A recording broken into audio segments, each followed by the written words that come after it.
Des montagnes de gravats en pleine forêt, des détritus ménagers au bord des routes. Nous sommes à peine 5 km de la déchetterie de Thorez et pourtant, les dépôts sauvages défilent sous nos yeux. Maud et Franck vivent à côté d'une forêt qui, même équipée d'une poubelle publique, se transforme souvent en décharge. Surtout au début de la facturation au poids, c'était flagrant à ce moment-là.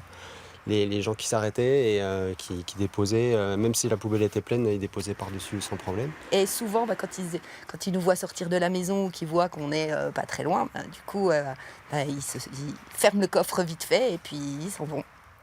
Des dépôts illégaux qui seront finalement traités par la municipalité. Dans la forêt, on va avoir des gros dépôts sauvages. Hein. Le long de la RD, je vous l'ai dit, c'est les sacs poubelles. Ça nous prend du temps. Hein.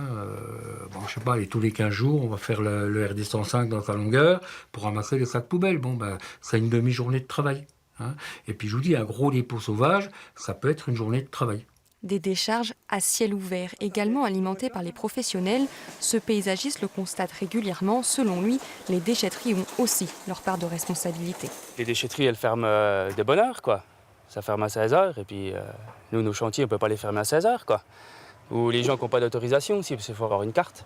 Il y en a qui ne sont pas de la région et puis qui n'ont pas la carte pour aller à la déchetterie, quoi. Donc ils ne s'embêtent pas. Donc ils ne s'embêtent pas, ils vont dans un coin de bois, ils baignent et puis ils s'en vont, quoi. Le traitement de ces déchets coûte entre 3 et 4 000 € par an à cet entrepreneur. Un coût justifié selon le maire, en charge des déchetteries du Grand Besançon. On n'est pas là pour faire des bénéfices, mais on n'est surtout pas là non plus pour perdre de l'argent.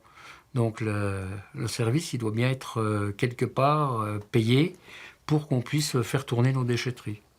Jeter un sac poubelle est sanctionné d'une contravention de 75 €. Les professionnels, eux, risquent jusqu'à 75 000 € d'amende et 2 ans d'emprisonnement.